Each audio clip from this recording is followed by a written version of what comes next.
күтпеген кездесу. Алғыс бата. 1864 жылдың ерте көктемінде Шоқан Матайдағы Тезек ауылынан шығып, араға бір түнеп, екінші күні кешке Верный қаласына келді. Қала Шоқан көрмеген 4 жыл ішінде едәуір өсіп қалыпты.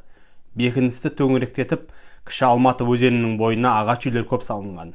Әсіресе бекіністегі атты казактарды азық-түлікпен қамтамасыз етуді көздеп, Семей қаласының осында арнайы көшірілген 60 үй татар семьясы бекіністің күншығыс жағындағы төбешіктің басынан биік жерден үй сап, жақсы орналасыпты.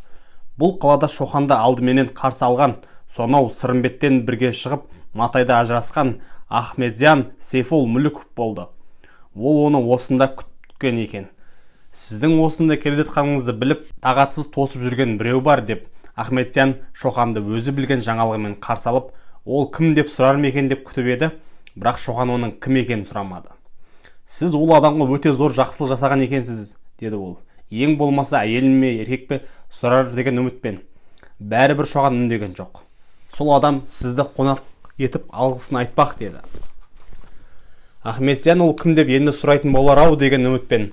Шоқан оның асыға айтқан бұл хабарына да мән берген жоқ. Міне өзі де келді дегенде барып, Шоқан жақындап келе жатқан бейтаныс, ұзын бойлы, ашаң келген ақсары кісіге қарады.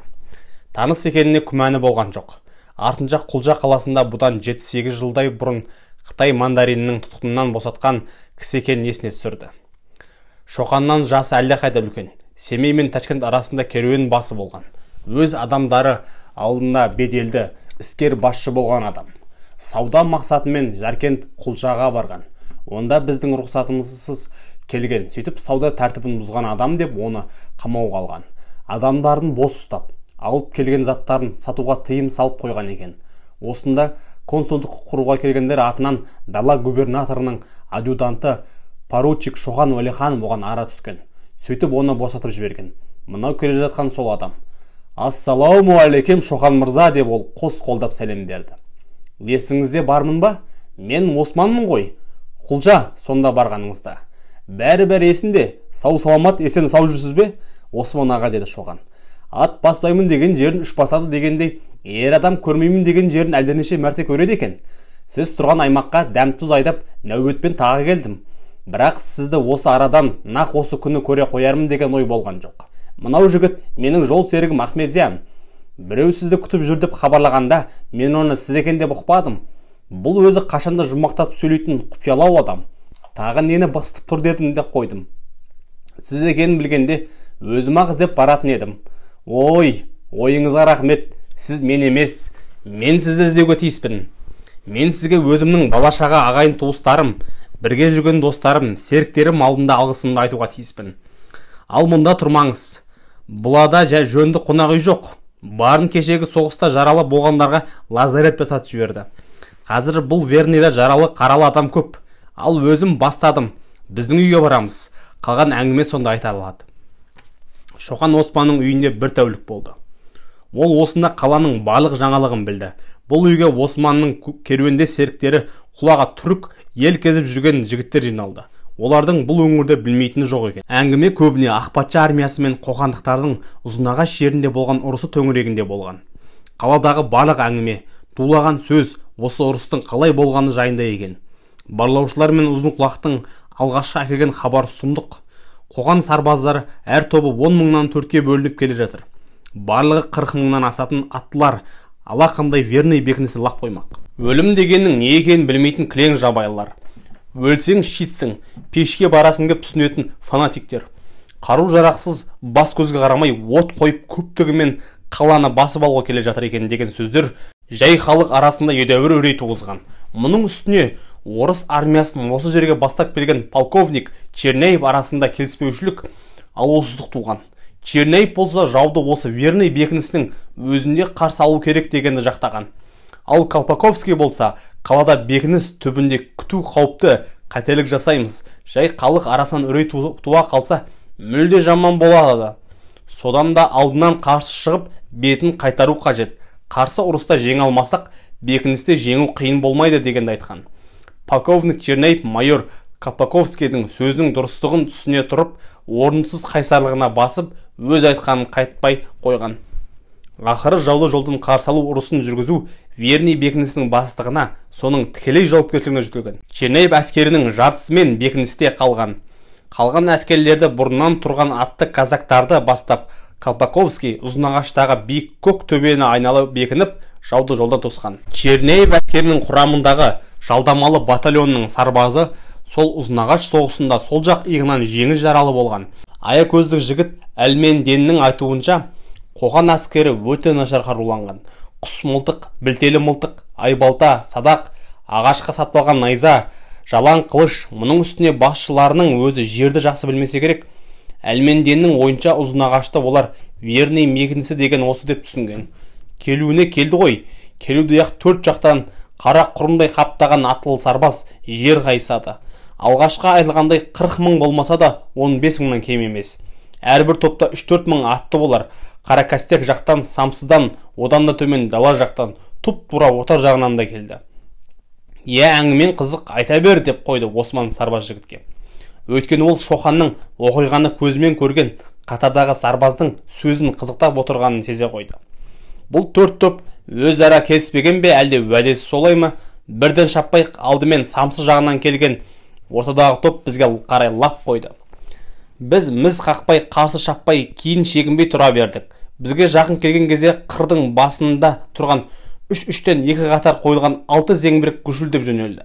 Міне сұмдық.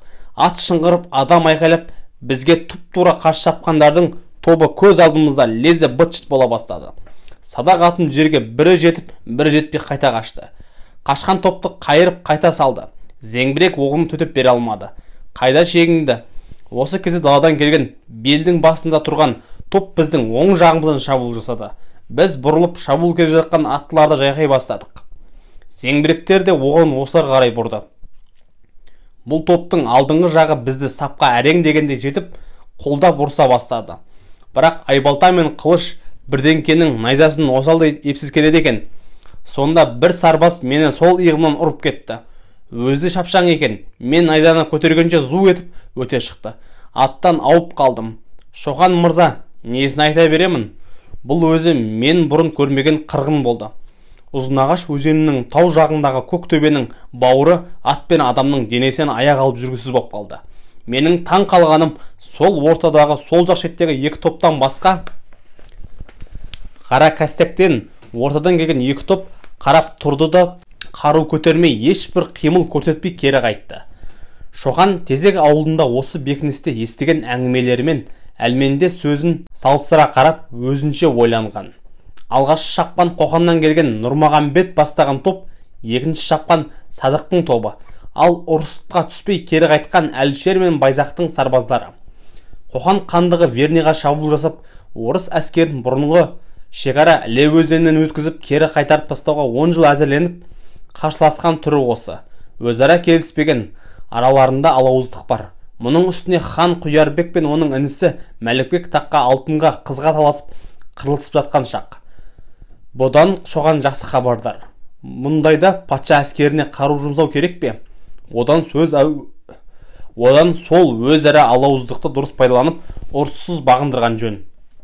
Ол әңгіме кезінде өзінің сонау Сырымбеттен ойлап шыққан ойына қайта-қайта орала берді.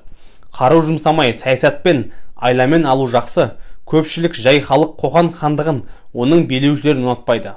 Ал патша әскеріне осының өзі аса қолайлы.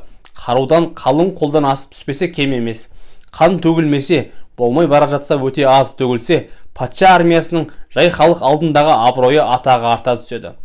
Шоқан жол жүруге әзірленген кезде Осман үй үшін балаларын, әйелін, жолдас жорасын түгел жинады. Мен мынау Шоқан мырзаға Құдай алдында, адамдар сендердің алдарыңда, балаларым сендердің алдыңда өмір бақи қарыз екенді айтуға тиіспін. Бұл мені құлжыда тұтқыннан құтқарды.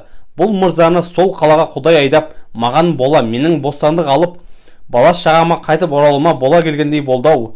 Әлі күнге дейін сіздің даусыңыз менің құлағымда тұр.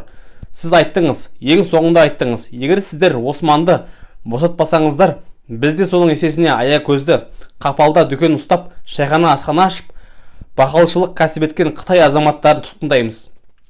Орыс елі ақ патша өзінің азаматтарын орынсыз жәбірлеуді, оларға әділетсіздік көрсетуді көтере алмайды. Ал орынсыз әділетсіздік көрсеткен жағдайда оның есесін қарымтасын қайтаруға әзір. Екіншіден, біз консулдықты неге құрып отырмыз? Екі жақ осындай орынсыз әділетсіз жайларды бейбіт жолмен реттеуге тиіс. Мынау іс оның басы болмақ. Ресейдің азаматы Османды босату қажет деген. Кезіңізде мен шыдай алмай жылап жібердім-ау. Шын солай. Сіздің сол шақтағы көңіл күйіңіз маған түсінікті, Осман аға, деді Шоқан. Түсінікті болғанда қандай? Өзіңнің жерлесің, бауырың, әрі қандасың, бөтен жерде сенің сөзіңді сөйлеп тұрса, онда әсіресе сенің басыңа жаманшылық түскен кезде болса, жаныңыз қандай күйде болады? Осман сол күндері көз алдына қайта келіп, елестеп тұрғандай абыржып асыға сөйледі. Мұның үстіне сол кезде құлжаға Шоқан мырзаның келуі қандай болған? Алла тағала адамның ісін оңға басайын десе, жолын табады екен. Міне Шоқан мырза, сізге асы зор рахмет. Мынау менің сізге деген алғысым, сыйым. Қолымды қақпаңыз, алыңыз. Осман есік алдында кілем жабулы тұрған қазан ат арғымақты нұсқады. 4 аяғы бірдей ала аяқ, маңдайы айдай қасқа, қызыл күрең ат екен. Шоқан отырған жерінен тұрып, атқа тақау кеп қызықтап қарады. Бас белгі ақылды мал, деді Осман.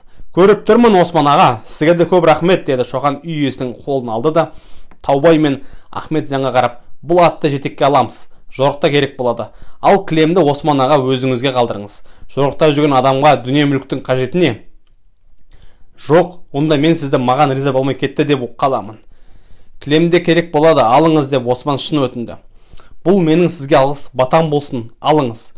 Онда бұл кілемді Тезек ауылына жібере салыңыз. Менің осы сапардан соңғы тұрағым сонда болатын шығар. Шоған тәулік бойы қонақ болған үйдің ішімен қоштасып сапарға аттанды. Бұл жолда оны Ахметжан мен Таубайдан басқа Тезек әдейі күтуші, қорғаушы етіп жіберген екі жігіт Нұғытжан және Қамшыбай салт атпен ере шықты. Осман берген күрең қасқаны Нұғытжан жетегіне алған.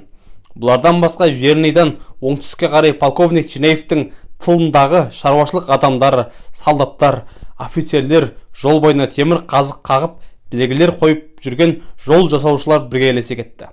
Салт аттылар, арба жеккендер, түйеге атқа жүк артқандар Ұзынағашқа бет алған жол бойын бірнеше шақырым жерге дейін жауып кетті.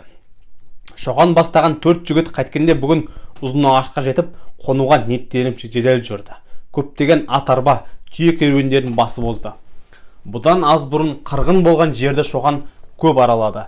Әсіресе жас лейтенант Растацевтің батареясы тұрған Көктөбенің басына шығып, жан-жаққа зер тастады. Бұл жер әскери көзқараспен алса, стратегиялық жағынан өте қолайлы, төңіректі түгел шолатын, атқылай алатын орын екен. Демек Колпаковский ақылдылық жасаған. Верныйға қарағанда мына жер ұрысқа аса лайықты екен. Кешке қарай Шоқан Ұзынағаш ұрысынан соңғы жеңіске арнап жатқан патшаның жарлығын оқыды. Онда Қоқан хандығының мыңдаған қарулы қолмен кездесіп, ұрыста жеңіске жеткен, ең алғашқы жеңіске ие болған Ұзынағаштағы төбенің басына мынандай ескерткіш қойылсын. Ұлы орыс армиясының қоқандықтарды алғаш талқандаған жеңісіне бола Ұзынағашта да төбенің басына лейтенант Растацевтің батареясы тұрған биікке ескерткіш орнатылсын. Ұзынағаштағы ұрысты бастаған майор Колпаковскийге подполковник атағы берілсін. Батарея командирі лейтенант Растацевқа капитан атағы берілсін. Ақ патша жарлығы ұзын екен. Ұзынағаштағы ұрысқа қатысқан солдаттардың бәріне, соның ішінде қайсақтардың жалдамалы батальондағы сарбаздарды қоса, бәріне күміс ақша берілсін. Әрине, қоқандықтардың Ұзынағаш түбіне жоғалтқан адам күшіне қарағанда, осындағы ұрысқа қатысқан 2,5 мыңдай адамға 2,5 мың күміс теңге үлестіру ақ патшаға онша көп шығын емес. Қайсақтардың жалдамалы батальонының командирі